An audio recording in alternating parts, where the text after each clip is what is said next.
क्या होता यदि आपकी मां वैश्या होती, या आप क्या करते यदि मैं आपकी बहन के साथ भाग जाता। दोस्तों, ऐसे प्रश्न आईपीएस के इंटरव्यूज में बहुत ही आम बात है, पर ऐसे सवाल पूछने का मतलब ये नहीं है कि पूछने वाले को आपसे व्यक्तिगत दुश्मनी है। वस्तुतः वो चेक करना चाहता है, वो जानना चाहता है कि आप में धैर्य कितना है, या आप इमरजेंसी के हालात में कैसे डिसीजन ले सकते हैं, आपकी कुशलता क्या है। नमस्कार, प्रणाम दोस्तों, मैं हूं अविनाश और आपके लिए कुछ थोड़े से अटपटे ढंग के सवाल और उत्तर लेकर आया हूं जो आईपीएस के इंटरव्यू में अक्सर पूछे जाते हैं। चलिए जानते हैं कि ऐसे सवाल पूछने पर अलग अलग लोगों का क्या उत्तर था। आईपीएस के एक निवेदनकर्ता एप्लीकेंट से ये पूछा गया कि क्या होता यदि आपकी बहन मेरे साथ भाग जाती। उस कैंडिडेट ने, उस एप्लीकेंट ने उत्तर दिया कि सर, ये निर्भर करता कि मेरी बहन को उकसाया गया है या वो खुद से आपके साथ भागी है।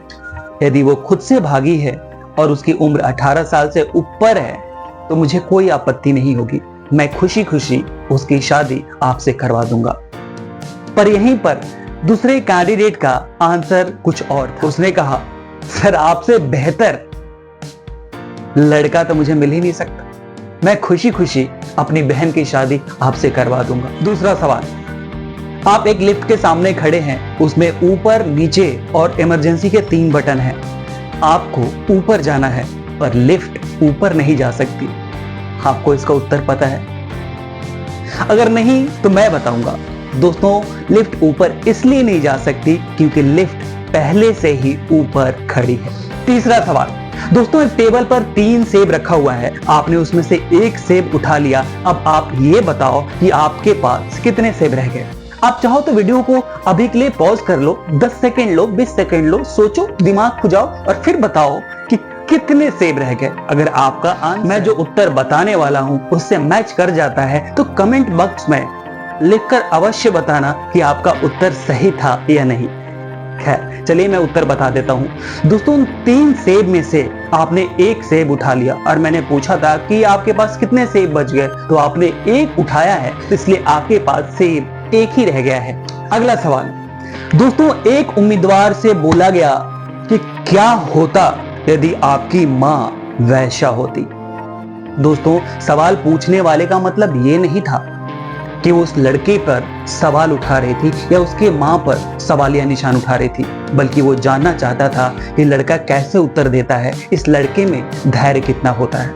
आपको पता है उस लड़के ने क्या जवाब दिया? उस लड़के ने बड़ी ही शालीनता से उत्तर दिया, सर, यदि मेरी मां वैश्या होती तो मेरे पापा मेरी मां के इकलौते ग्राहक होते। आप समझ रहे हैं इस बात को?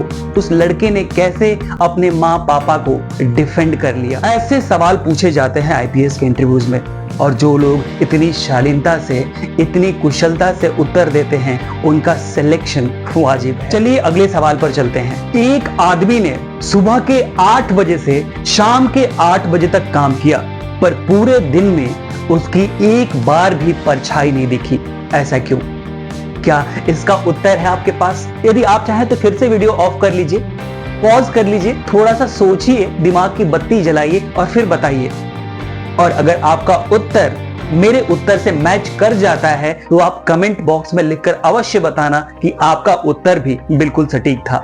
दोस्तों, उसकी परछाई इसलिए नहीं दिखी कि पूरे दिन वो आदमी कमरे के अंदर काम करता रहा, बाहर आया ही नहीं, और बाहर आया ही नहीं, उसकी परछाई कैसे आएगी? खैर, चलिए अगला सवाल पूछता हूं। आप जंगल में खो जाएं और आपके पास 2 विकल्प है, कंपास और पानी। आप इन दोनों में से क्या चुनेंगे? दोस्तों, अगर मैं होता उस जगह पे तो मैं कंपास चुनता, क्योंकि कंपास से मैं ये पता कर सकता हूं किस दिशा में मुझे जाना है और उस दिशा में जाकर मैं पानी की तलाश कर सकता हूं। पर यदि मैं पानी चुनता तो पानी पीकर वहीं का वहीं रह जाता, कोई गारंटी नहीं होती कि मुझे दिशा, सही दिशा मिलेगी या नहीं मिलेगी। चलिए आखिरी सवाल की तरफ बढ़ते हैं। आपके पास एक टोकरी में 5 सेब है और आपके सामने 5 लोग खड़े हैं और आप उन लोगों को एक एक सेब दे देते हैं, लेकिन इसके बावजूद भी आखिर में टोकरी में एक सेब बच जाता है। ऐसा क्यों? चलो मैं आपके उत्तर का वेट करता हूं। नहीं जान पाए? मैं बताता हूं दोस्तों, आखिर में जो आपने सेब दिया था उस आदमी को टोकरी के सहित सेब दिया था, यानी कि उस टोकरी में सेब अभी भी है, इसीलिए एक सेब अभी भी टोकरी में बच गया। था ना कितना आसान। खैर दोस्तों, ये फैक्ट्स, ये तथ्य अगर आपको अच्छे लगे हों तो मैं आपसे गुजारिश करूंगा कि मेरे वीडियो को लाइक करें और सब्सक्राइब करें, ताकि ऐसे ही खूबसूरत वीडियोस मैं बनाता रहूं और ज्ञान की बातें देश दुनिया में पहुंचाता रहूं। नमस्कार।